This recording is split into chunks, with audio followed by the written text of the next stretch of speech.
Gents, I just want to pause the episode for a moment to let you know about the Strong Men of Value Academy.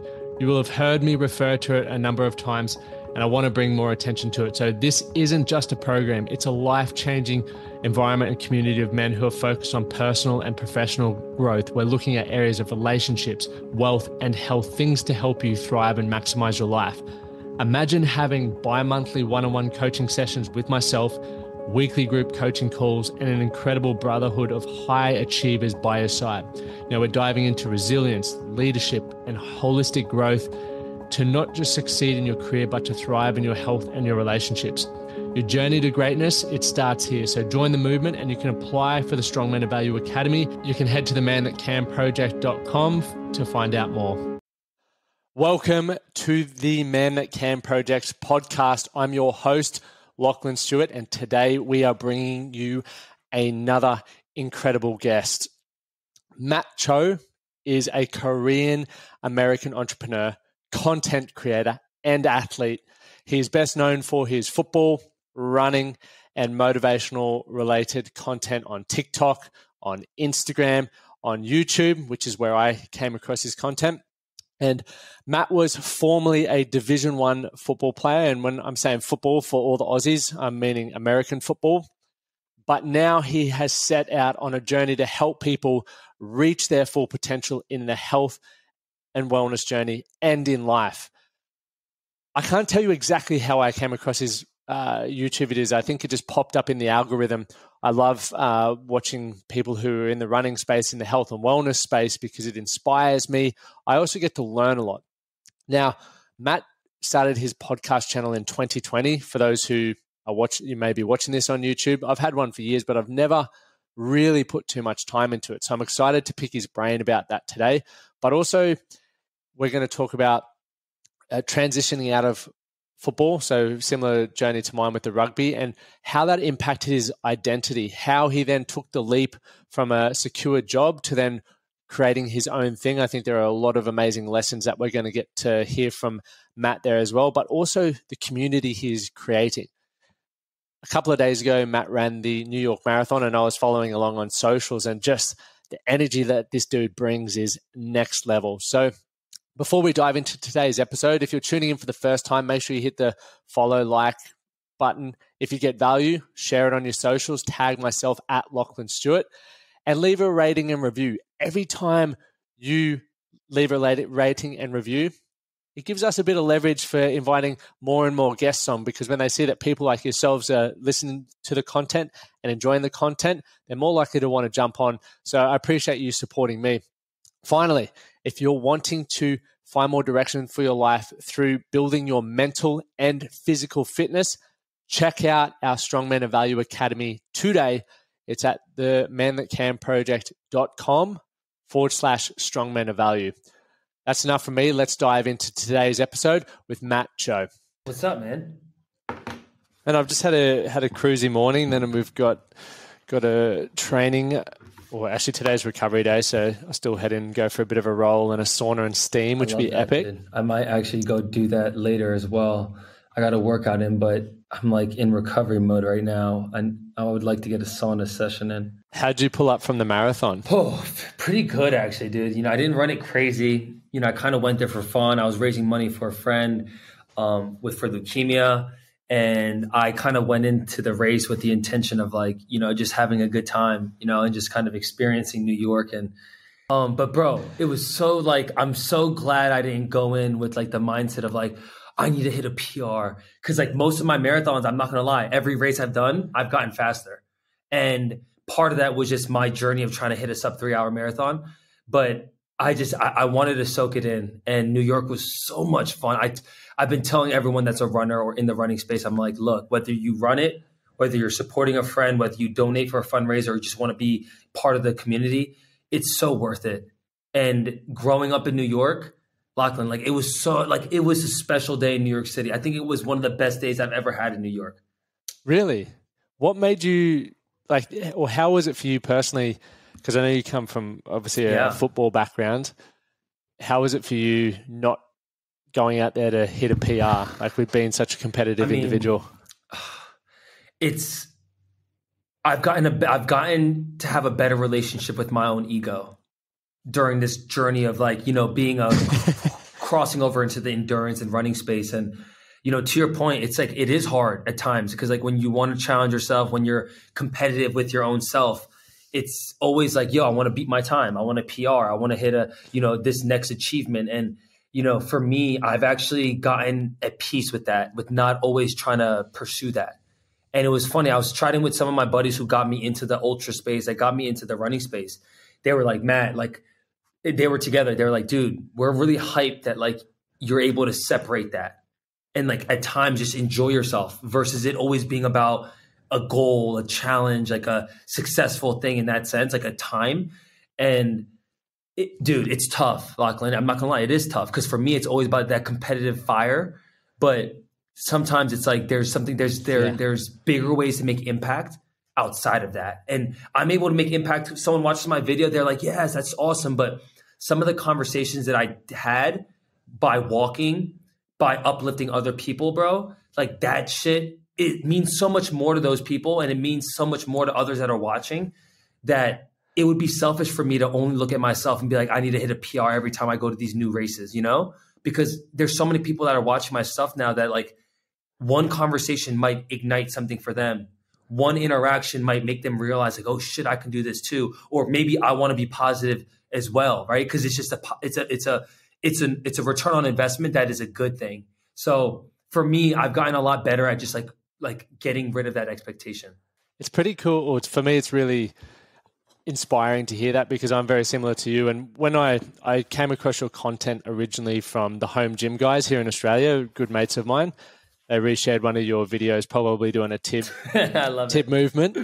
And then I got sucked into all of your content and love your YouTube page, especially because it's obviously a bit longer form content.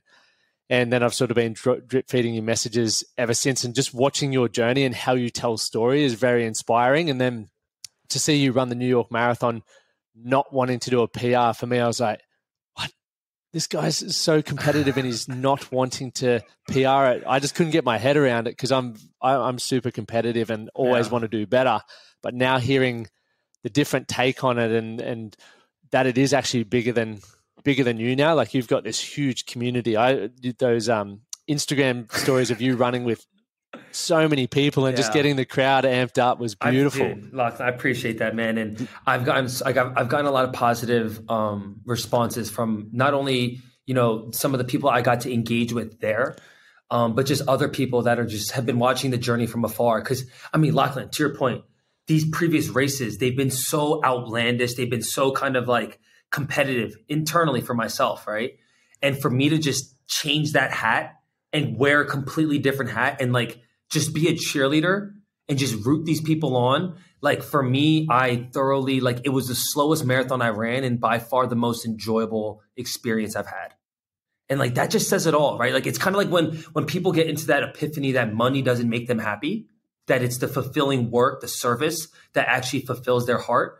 I think for me, Lachlan, like that moment in New York, it was that for me. That this is so much bigger than me just being out here and qualifying for Boston. It's so much bigger than me running a 100-mile race. Like it's the experiences and it's the interactions that leave people in a more positive light that is the true work. And I can, I have plenty of time to go race and go hit another PR. I'm still very young, right? So internally, I feel that. I feel like I have so much more that I want to prove to myself, but I don't lose focus that like there's other ways to impact people, Definitely. So that's for those who are going to go check out your content after. You've got like hundreds of thousands of followers across multiple different platforms, and you're obviously a content creator, entrepreneur, athlete, and just an inspiring individual. And for someone I personally follow because I love your content, and there's about 5 to sort of 10 people that I legitimately watch all their YouTube videos because I'm just sucked into that. Where did it all start for you? Because I know you were a college football player, wide receiver. You played a bit at quarterback. A lot of us Australians, or actually American football is getting massive over here now, but I don't really follow it too much. But I know you had a journey plagued with injuries and then your identity shifted as you were sort of transitioning into different stages of your life. Can we go back to the beginning of I guess coming out of high school or college? To Lachlan's point, like I was a former football player and like that was my identity. And just like most athletes when you're young, like, my North Star was to go earn a college scholarship. Cause like my parents were split. I knew that my mom wasn't gonna be able to afford to send me off to college and go to like a 4-year university like most kids get to do. And as I found my love for football, that became my identity. That became my North Star. Once I earned my college scholarship, I went to play at Monmouth University in New Jersey. I played receiver there, and I was a 4-year student athlete. And, I've had some small successes in college and battled through some injuries that kind of sidelined me through some of my career. But ultimately, at that moment, Lachlan, like my goal was to be like the first Asian American that was Korean to go to the NFL. And whether I gotten like just an invite to camp or just an opportunity, like I wanted that shot ever since I was a kid. And obviously there had been some guys that were half Korean, Hines Ward, Will Demps. Like there were players that were half Korean, but there was no one that was like full Korean that was born in America that got to represent, our culture. And that was like my North Star. And when that didn't happen, I didn't get any shots after college because like I didn't have a great career really. And I had to kind of sit in that moment, just like most athletes do, like, asking yourself, like, what am I going to do now? Like, you're seemingly 22 to 24 years old, depending on, what journey you took to go through college. Like there's so much life left. And for me to think at that moment, like, oh my God, like the best years of my life are done. I started to like sit in that. And, there was even a couple months right after I got into my corporate America job that I was kind of like, I don't know if I was like depressed, but I definitely I was just like in like a funk. And it was so funny, Lachlan, like I didn't post anything on social media. I was kind of like living that life of like, oh, I have nothing left to show now.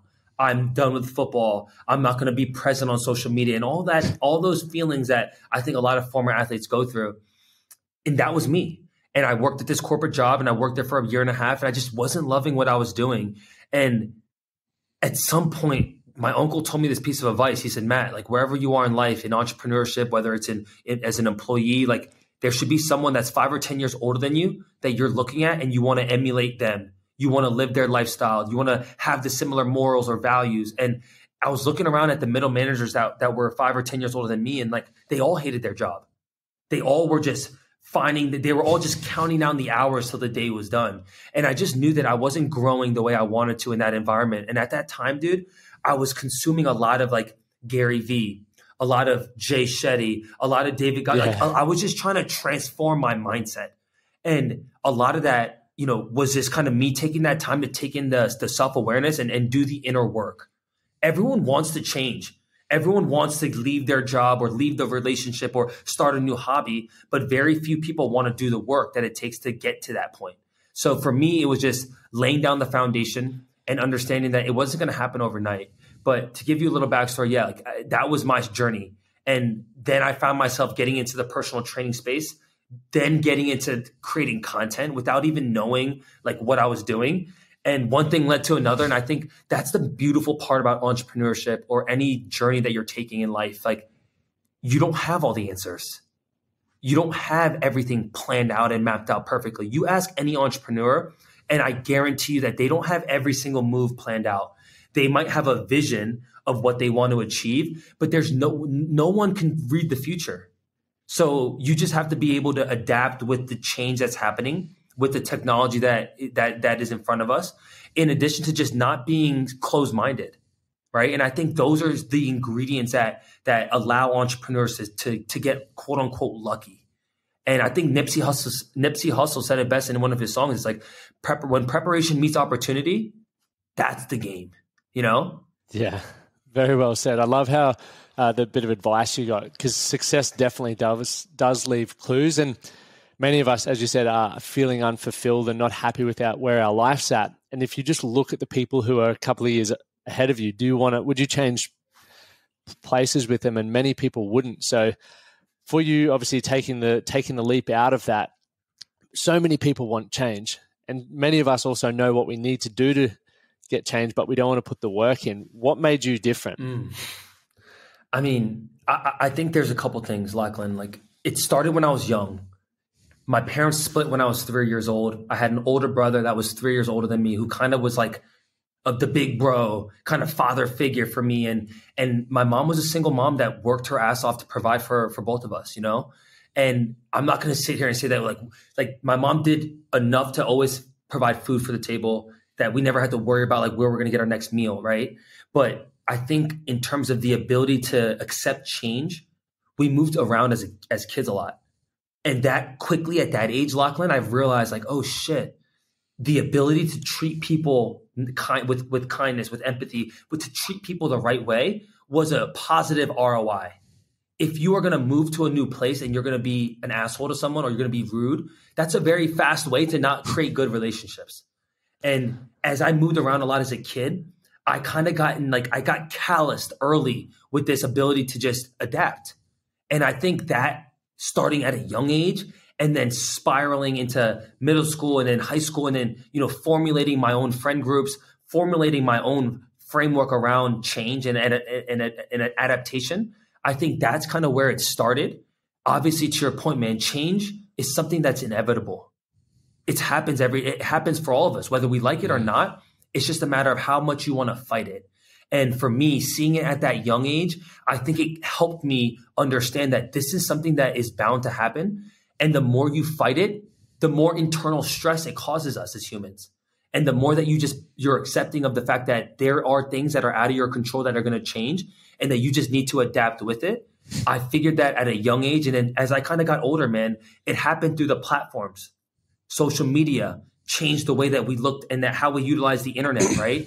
All of these things happen without us choosing it, right? But it's just a matter of how you take that change. It's just like failure, right? It's just about how you look at it. Some people look at failure like, oh my God, this is the end of the world. Others look at that as like, I'm going to learn from this opportunity and then take advantage of the next one. So for me, it started at a young age, and it kind of just developed as I got older and more mature into like the ability to just accept the fact that this is the inevitable. Would that be one of the ways that you deal with stress? You mentioned stress before, and stress is something a lot of people are experiencing in life, especially off the back of COVID and various other things. But having great stress management tools, for you, was it a lot of it coming back to perspective in how you viewed potential stresses or failure and what's to come? Or is there any other, I guess, tools or tricks or tips that you have around managing stress? No, it's I'll give you a couple of tips after, but the hierarchy of it is the gratitude. Yep. Like, I know that I'm privileged to be in the position I'm in right now. So for me, it's like when shit happens, when I lose a brand deal, when I don't make as much money, I really sit back and I reflect. I'm like, dude, you have a 2-bedroom apartment in Austin, Texas. You have clean drinking water. You have a washer and dryer. I have clothes, and I have so much gear that I get sent, Lachlan. All the things I wanted 3 years ago when I first started to make content, I just have at the tip of my fingers. Now, obviously, I put in a lot of work to get there, but managing stress in the grand scheme of life, when you live in Western culture and we have devices and a MacBook and a freaking microphone, you know, when there's millions of people that don't have clean drinking water, Lachlan, it gets very easy to understand that you have it pretty damn good. And that's, I think, the biggest punchline. Now, are there things that I do to implement tactics in my day-to-day that make it easier to handle stress? 1000%. Meditation early in the morning, practicing just the ability to control your breath. Breathing is free, Lachlan, right? The ability to consume air and oxygen is free, but some people can't even sit there in their own thoughts for 5 minutes and just take in breath. So even if something as simple as that, to start my foundation of the day, before I touch my phone, before I brush my teeth, I just sit down in my own thoughts for 5 to 10 minutes and I do the Wim Hof method. That is something that is super practical, that is free, that takes only time that most people don't want to do. But that's a great way to handle stress. Cold exposure, it's a minuscule thing. Your ability to turn the water cold for 10 or 15 seconds every time you shower, it's free. The water gets cold. Your ability to sit there and understand that this is uncomfortable, that this is causing a stress, it causes stress in your internal brain as well. But your ability to handle that is actually building up the muscle to deal with stress, so that when your girlfriend breaks up with you, when you lose your job, when real stress, when someone in your family dies, it's not that it resolves those stresses of life. you cope with it better. Now, those are like extreme examples, right? You lose a family member, you lose your job. I wouldn't wish that on anyone, but someone cuts you off in line, someone cuts you off in traffic. Like, some people get irritated and that throws them off their entire day. And the ability to actually understand that that is a minuscule part of your day, and that if you can't manage that stress, then more times than not, you're not going to be able to manage the stress of real life stressors. So that's where I would take it. Gratitude first, and then the tactics of implementing small stresses in your life. Physical stress, going to the gym is a good way to handle that. And that's why I think it's so important as humans that we have one shot at life. You should take advantage of your physical, your mental health, and your spiritual health. That's the most important thing. When people say that they don't have time to go work out because their job or their boss, I really always question, I'm like, your boss will fire you tomorrow. But if you're not healthy to function, you're not worthy, you're not valuable to anybody. So you need to be in a good place mentally, physically, spiritually to provide value to anyone. And if you're not there, then you're a liability in that sense. A company or even our family members, friends, because we're not showing up as our best self. And I couldn't agree more. If we can just start the day, and you obviously mentioned how you start your day with gratitude and thinking and then training, etc. It's such an important thing, because no matter what happens throughout the rest of the day, you've got those key things done for yourself. You've given to yourself, and now you can go out and serve, whether that's in your workplace with your family or just having a nice day off, which is extremely important.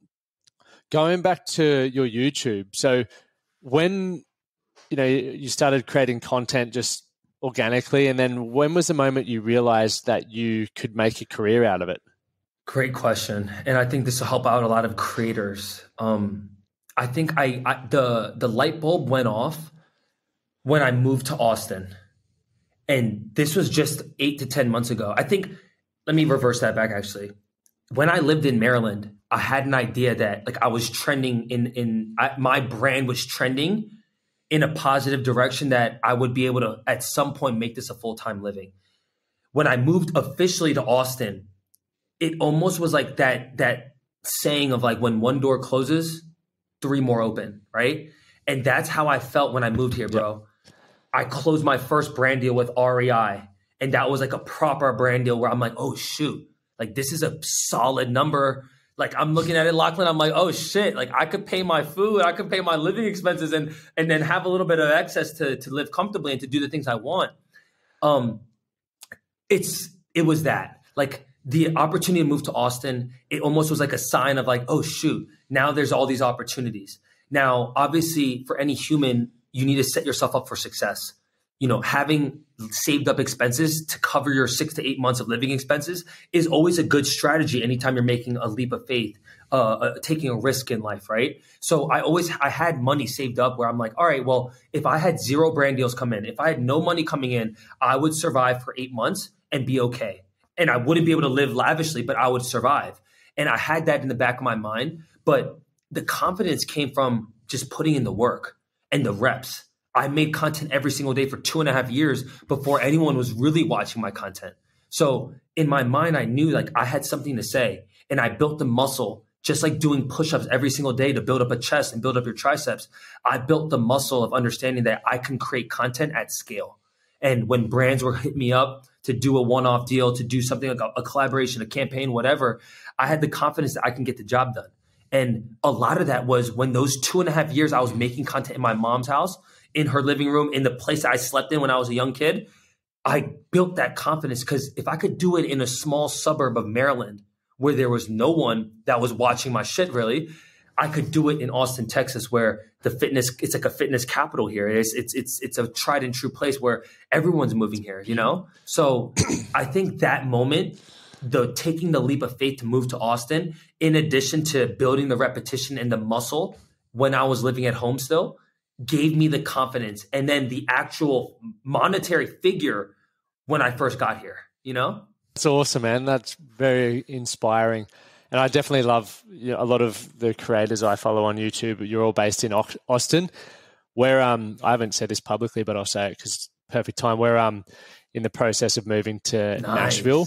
So not quite Austin, but we're heading over to Nashville, which would be great by May next year. Just to be our experience in the States has just been phenomenal, and how supportive and entrepreneurial everyone is. It's just like I've never experienced anything like it. So we're pumped to get over there.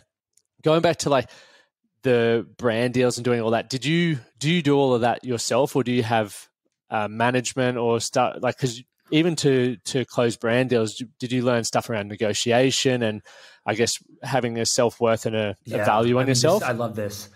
I did most of it myself, and a lot of it was just amazing. Trial and error.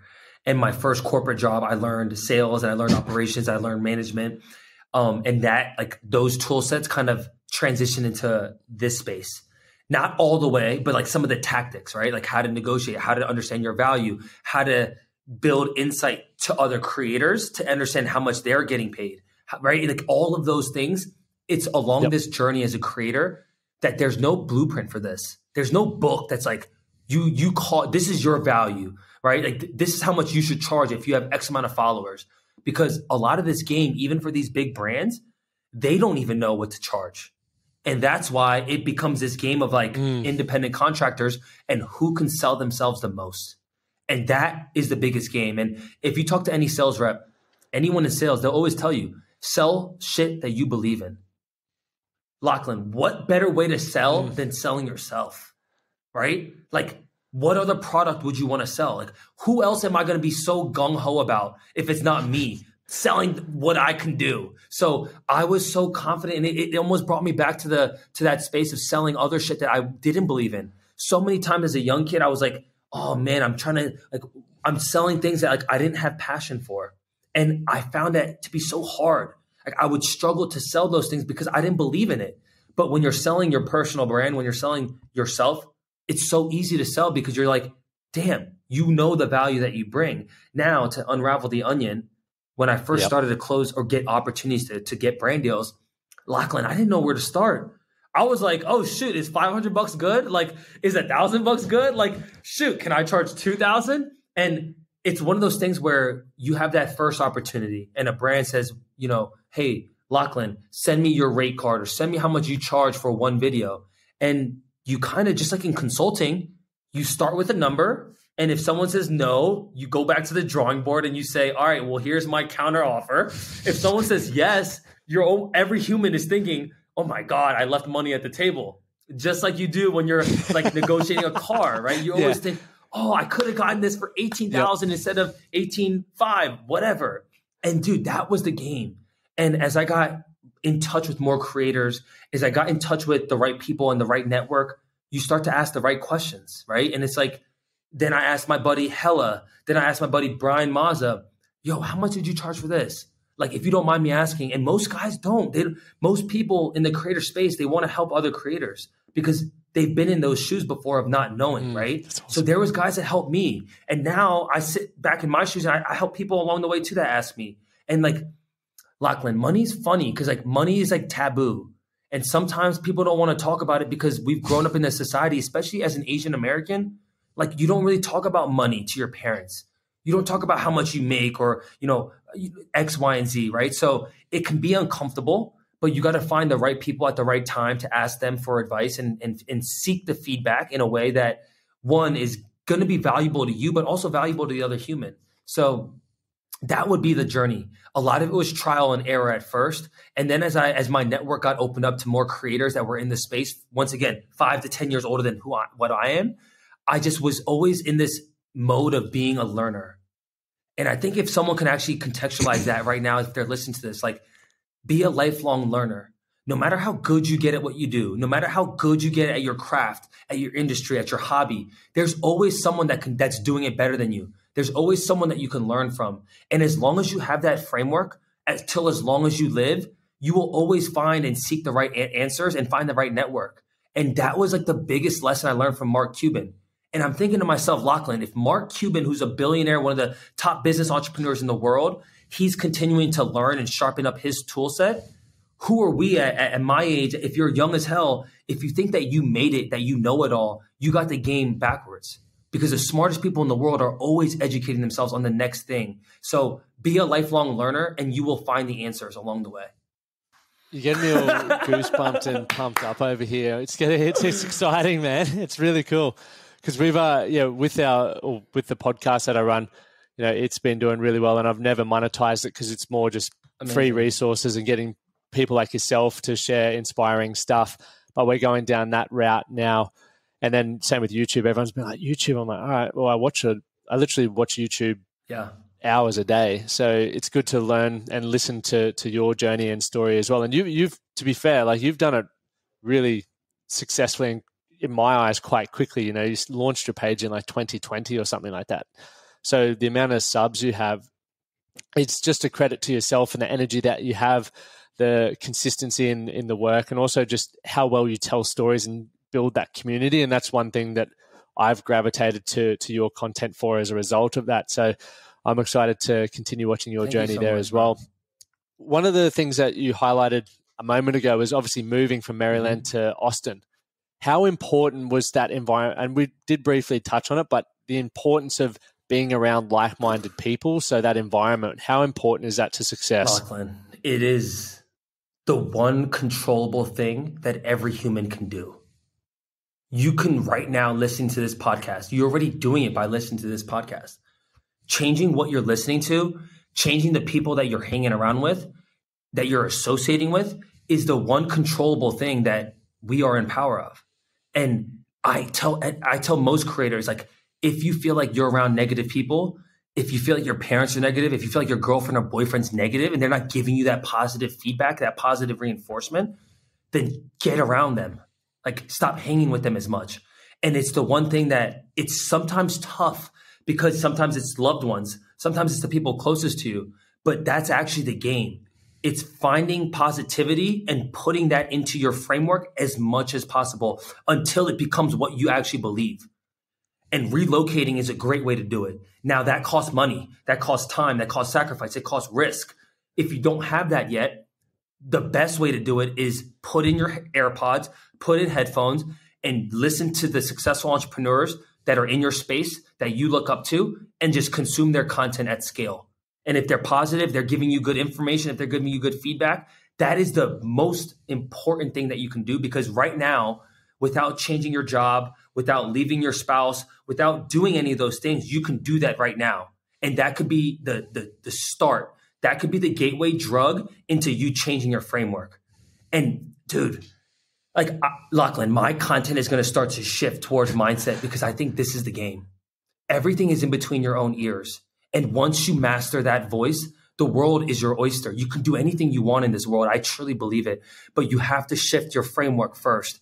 And it starts by changing what you're listening to and changing the people that you hang with. I mean, that old saying of you're the average of the 5 people you hang out with is the truth. And if you can't find those people around you, there's so much of these we have the internet so readily available to us that there's no excuse anymore. There's no excuse. Like for me, dude, those first couple years, I consumed so much Gary Vee. I consumed so much Mark Cuban, so much Tom Bilyeu, so much Ed Milet, so much freaking all of these guys that were in that space of self-improvement, of self-help, of business entrepreneurs, all of those things. Like that's the answer. Stop watching Game of Thrones. Stop playing Call of Duty. Stop watching NFL football. Stop watching whatever hobby that you're consuming at nighttime. Consume only positive reinforcement and entrepreneurship and things that you're learning and you want to learn, and watch what happens. And you're living proof of that. Like you're literally a result of the work that you've put in and taken that, because for a lot of people, they're too impatient. They expect to listen to, an hour of Gary Vee and then launch a business and be a millionaire overnight, where it takes time, it takes sacrifices, it takes failure, it takes dealing with, as you said, between the ears. It's so confronting sometimes to be able to accept potentially where we are. Maybe we aren't good enough yet to have a successful YouTube channel or to run a sub 3-hour marathon, but you can create a plan, set a goal, and get the right people in your life and do the work to get there. There's just, nothing's guaranteed, but that's the only way to progress and to move forward. So I think that's an extremely important thing. And once again, podcasts are free. Books cost you, Audible and all that are cheap as now. This is all free. It's just consume it. YouTube University is a real thing. And I think for most people, there's no excuses anymore. We're so privileged now. We have so much information that there's almost too much. And when you have people that are complaining that they don't know what to do, it's just a sign of laziness. And I get it because, Lachlan, I was that kid. I didn't open up textbooks in college. I cheated on everything. And it wasn't until I found interests and hobbies outside of football. Once my identity as a football player was done, I was like this open canvas. There was nothing there anymore. And then you start to rewire the brain. The brain is just like software. And the podcast, the books, all that stuff is the software that you can download to reprogram it. To your point, this stuff takes time. I did not just get the success I've gotten because I watched one Gary Vee video. Like, this is the patience is the game. Like this right here, the dirt, the sacrifice. It's the shit that no one wants to do, but that's the game. That's the answer. And if you can do that consistently, just like push-ups in the gym, just like eating well in the kitchen, like you will see the results. But most people don't play the game long enough to reap the rewards. And that's the game. Spot on. Who would be 3 influential people in your life that have helped shape the person you've become today? Wow.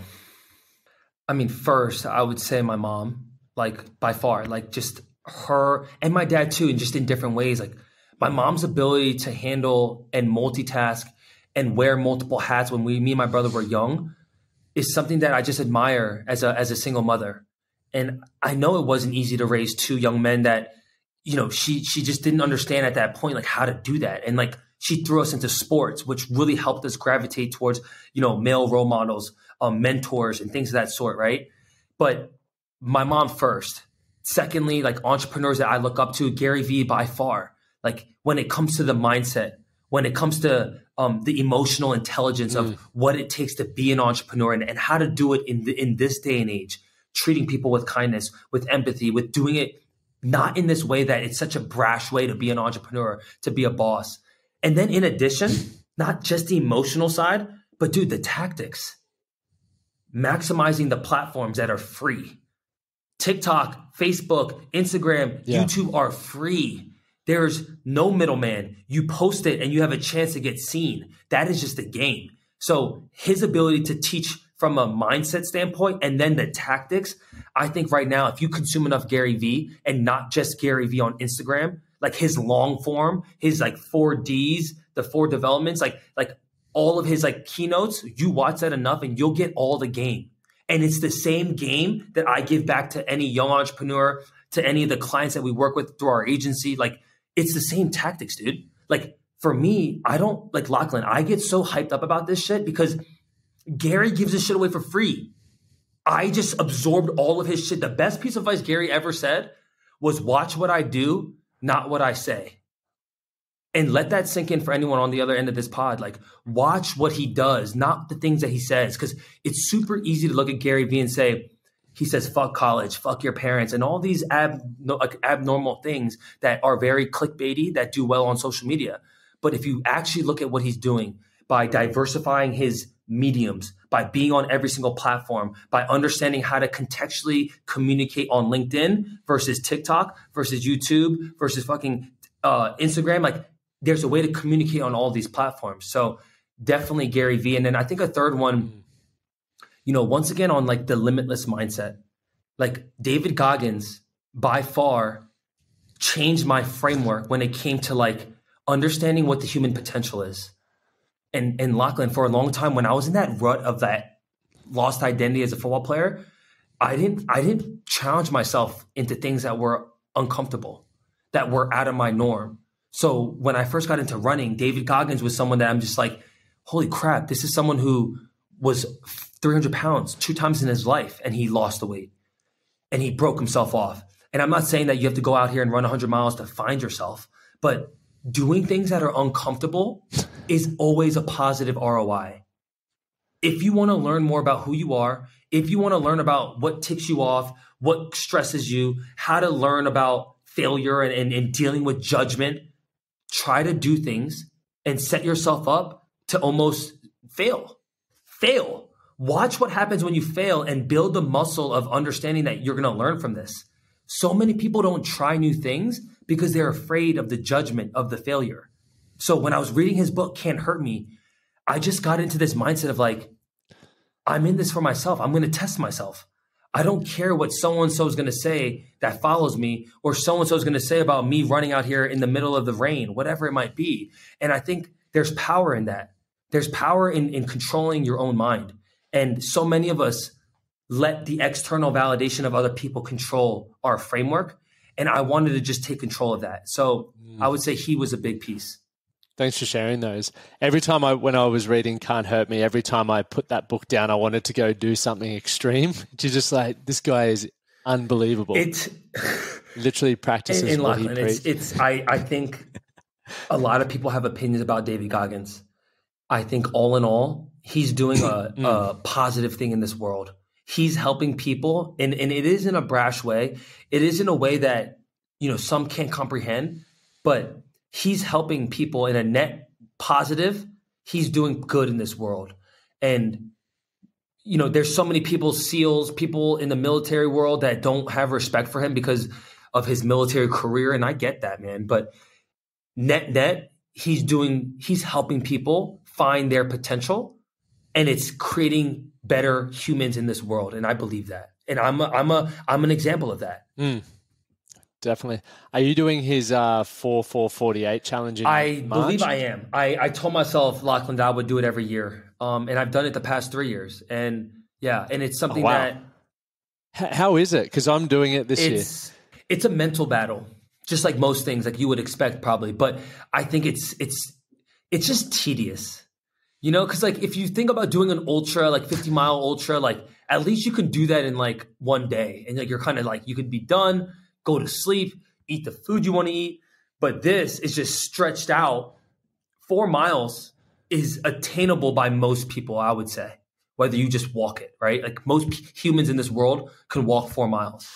But it's doing that at a consistent clip where your recovery time is shortened. You don't have as much time to sleep to properly recover. And then you just like, you're removing your entire weekend, right? Like you're just like, that's all you're focused on for those 48 hours. Which is an amazing thing because it shows you that with the proper focus, with the proper intention, many feats can be accomplished, right? Like most people say they can't, never, impossible. And they use these words without actually contextualizing what humans can do. And once that gets out of your vocabulary, it's amazing how curious the human brain goes. Like, we can do so much more than we think. And not that everyone needs to do those things to like unlock that. But even if you can build that muscle, it does highlight and it does showcase into other aspects of your life. You do that in a physical feat, you quickly realize that, being stuck in traffic's not that bad. Having to stay an extra 30 minutes for work or X, Y, and Z is not that bad. It's not the end of the world. Not having the X, Y, and Z car or the flashiest thing is not the end of the world. And it just, once again, man, it puts things into gratitude, into perspective. Like, I think that's the game. Most people don't have perspective and then they complain about stupid shit. Those types of challenges give you that. And it's a great way to live. 100%. So what's next for you 2023? Like, what are you working towards now? I think there's a couple things. I'm going to run Boston Marathon in April, and that's going to be like a big race and just something I've been working for the past couple of years. I have a goal of trying to hit a 250 marathon. I'm going to try to do it in Houston. And I know it's audacious. And I was talking to my running coach and I'm like, dude, 7 minutes. He's like, what do you think? And he's like, dude, well, let's just see. So I have that in mind. And I'm going to put my name in for Leadville, December 1st through the 7th. I think, the ballot goes in. Because that's 100 miler, isn't it? I'm going to put my name in for that and see if I get, lucky to run that. So we'll see if that happens, and that'll be a fun one to kind of. It'll be a really fun challenge. That's meant to be brutal. Very much so, my friend. There'll be a lot of growth on that one. I look forward to, or fingers crossed for that when you get that done. And where can people, I'll put all your links so people can check out your Instagram, YouTube, TikTok and all that, but just a quick rundown, where can people find you, you guys on can all find the me on socials? Instagram and TikTok, Matt Choi 6. And then on YouTube, just Matthew Choi. You'll find me. It'll probably be a bunch of running videos. It's perfect, man. There's a lot of great stuff in there to learn from as well. And you do also share mindset stuff with the, your video editing is quite impressive.